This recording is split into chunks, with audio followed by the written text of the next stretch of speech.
ألا بذكر الله تطمئن القلوب.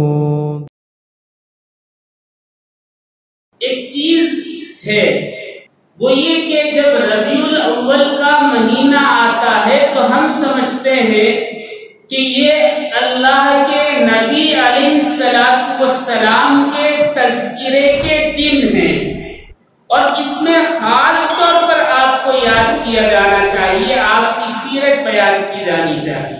ٹھیک ہے، نہ ہونے سے بہتر ہے کہ ایک مہینے ہی صحیح، لیکن نبی کریم علیہ السلام کی سیرت، آپ کے اخلاق، آپ کا تذکرہ، آپ کی یادیں، آپ کی باتیں ہر وقت مومن اور مسلمان کے ذہن میں تازہ رہنی چاہیے.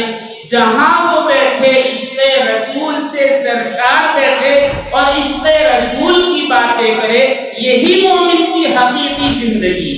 صرف ایک مہینہ یادگار کے لیے نہیں ہے،